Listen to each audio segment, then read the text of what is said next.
Donc je viens modestement vous présenter une étude qui n'a pas été réalisée par moi, mais par ma prédécessrice Arielle Lambert-Barraquet, qui est très impliquée sur cette question de la réponse accompagnée pour tous en Occitanie. J'ai pas beaucoup de temps, donc je vais vous renvoyer assez systématiquement vers le document qui est disponible sur les différents sites de l'Observatoire régional de la santé Midi-Pyrénées et du CREAI ORS Occitanie. Ce sont deux institutions qui sont en train de fusionner, dont j'en prends la direction, et qui vont porter à la fois l'observation du phénomène et l'accompagnement des politiques publiques et des pratiques professionnelles sur l'Occitanie dans différents champs de la santé et du social, et en particulier sur la question du handicap. Donc quand vous aurez le support PowerPoint, vous pouvez cliquer sur le titre et pouf, directement, normalement, dans votre navigateur Google, ou celui que vous avez choisi autre que celui-ci, vous aurez accès directement au document de synthèse. Alors, pourquoi donc le CREAI, très rapidement, un dispositif qui était un peu en sommeil du côté de la partie ouest de la région Occitanie, mais qui est en train de se remettre en œuvre du fait de cette fusion. Et pourquoi le CREAI s'intéresse à la démarche RAPT? Parce que déjà c'est un CREAI, et surtout parce qu'il a été mandaté par l'Agence régionale de santé il y a maintenant 2 ans pour travailler à partir du pilotage de la SNSA au niveau national, à travailler sur à la fois des diagnostics et l'accompagnement de la politique publique sur cette question-là. Et donc nous avons mené cette étude que vous trouverez et que je vais vous présenter, régionale, et que je vais vous présenter très rapidement.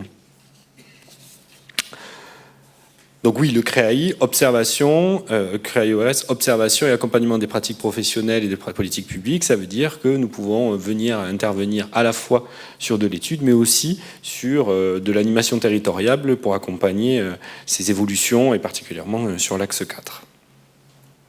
Nous pouvons aussi accompagner les établissements médico-sociaux sur le territoire.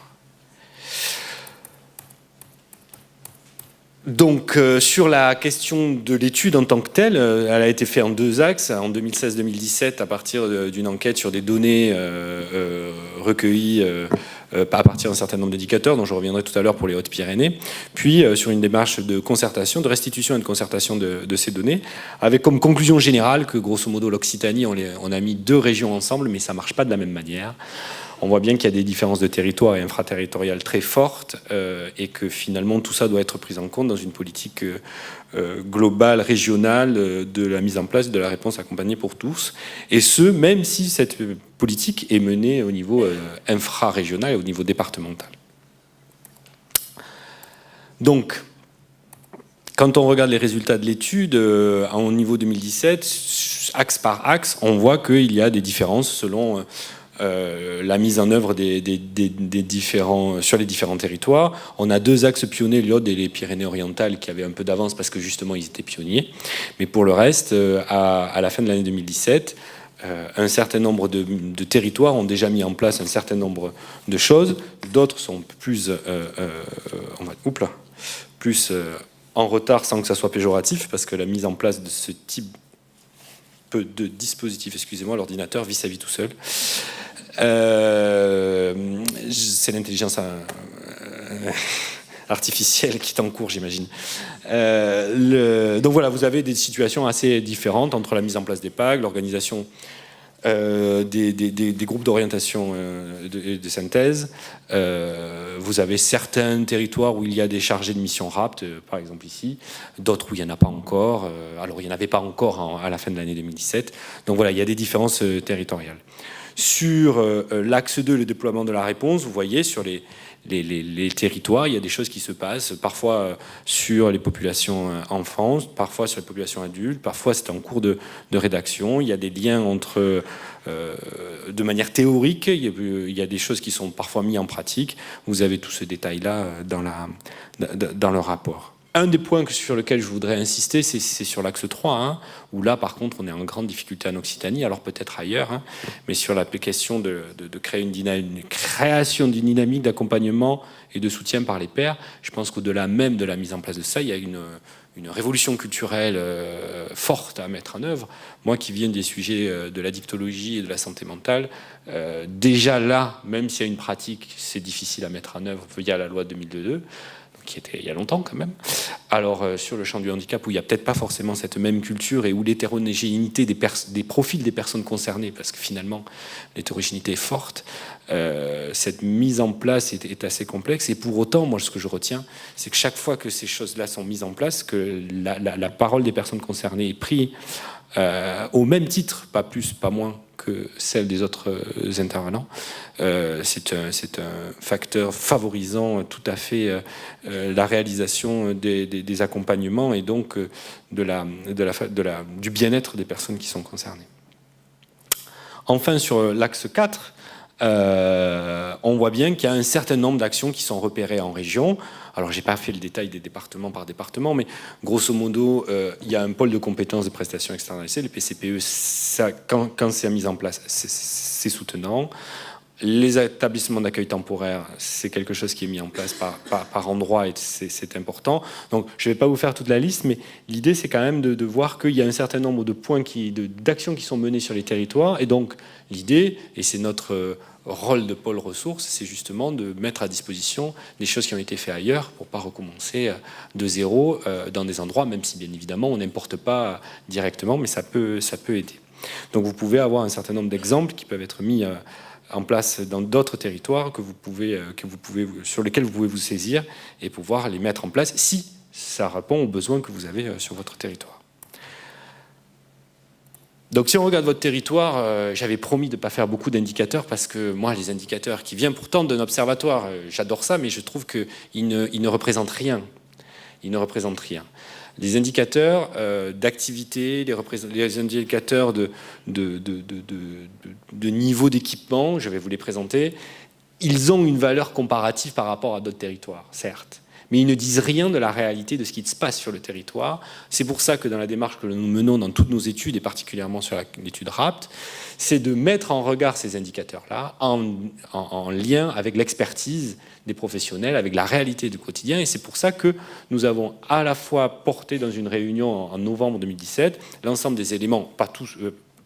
là je vous en présente que quelques-uns, mais l'ensemble des indicateurs que nous avions en main, de les présenter à l'ensemble d'un comité de pilotage qui pouvait nous dire et nous expliquer le pourquoi du comment. Parce que si on regarde là, en fait, on s'aperçoit, si on regarde strictement les indicateurs, on a des niveaux de phénomènes de personnes en situation de handicap qui sont finalement dans la moyenne ou un peu plus faiblement que la moyenne nationale, et pour autant on a des taux d'équipement qui sont beaucoup plus importants qu'ailleurs. Quand on a dit ça, on a tout dit, on n'a rien dit, parce qu'en fait on ne sait pas si dans ces établissements-là, qui c'est qu'il y a dans ces établissements-là. Est-ce que ce ne sont que des personnes qui viennent du 65? Est-ce que derrière la question des personnes en situation de handicap, quels sont les types d'handicap vraiment? Est-ce que la prise en charge d'un type d'handicap peut être différente ou plus ou moins lourde par rapport à un autre handicap? Donc ceci ne veut pas dire grand-chose en fait. On les utilise, c'est important de les utiliser parce que ça ne veut pas dire qu'il faut les balayer d'un revers de la main. Mais ce n'est qu'une base pour pouvoir construire nos diagnostics. Et donc c'est pour ça que cette expertise-là, c'est vous qui l'avez, à la fois acteur de la politique publique au conseil départemental, à l'ARS, mais aussi acteur des établissements médico-sociaux. Et donc c'est dans cette concertation et dans cette synergie, je crois qu'il faut absolument arriver à trouver un moyen de faire un diagnostic partagé pour qu'on parte à peu près de la même, qu'on parte pas à peu près, qu'on parte complètement du même diagnostic pour pouvoir après travailler dans la concertation et dans la coordination qui semble absolument indispensable pour la réalisation de RAPT. Suite à cet exercice, c'est à la fois de présenter des données chiffrées et avoir un groupe de restitution-concertation. Un certain nombre de points a été souligné dans les Hautes-Pyrénées, dans ce but de transformation de l'offre, dans cet objectif de parcours, qui est un vœu pieux, mais qui doit être un objectif, mais qui, dans sa mise en place, nécessite un certain nombre d'ajustements, voire presque de révolutions culturelles.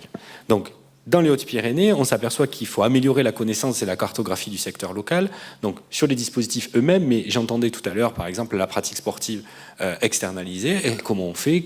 Est-ce qu'on sait qui autour de nous, nous, établissements médico-social, est-ce qu'on sait pas? Est-ce qu'on a les ressources pour savoir? Comment on fait? Un point clé, mais ça qu'on va retrouver dans tous les réunions de concertation qu'on a faites, restitution concertation qu'on a faites en Occitanie, pardon, c'est la connaissance des listes d'attente et des places disponibles. Ça, on a assez peu de visibilité. Alors, sûrement les outils informatiques vont nous aider, mais pour l'heure, on est en difficulté. Donc, ne sachant pas où il y a de la place et où il n'y a pas de place, c'est un peu compliqué pour le piloter et la coordination de ce dispositif. Dans les Hautes-Pyrénées, ce qui est remonté, alors ce qui est marqué dans l'étude, c'est des professionnels à soutenir sur la formation et plus particulièrement sur la question de l'autisme. Un dialogue entre les gestionnaires et financiers à entretenir, mais ça, c'est pas propre aux Hautes-Pyrénées. Là, la question de la négociation des CEPOM est un point important et clé pour faire avancer le dispositif.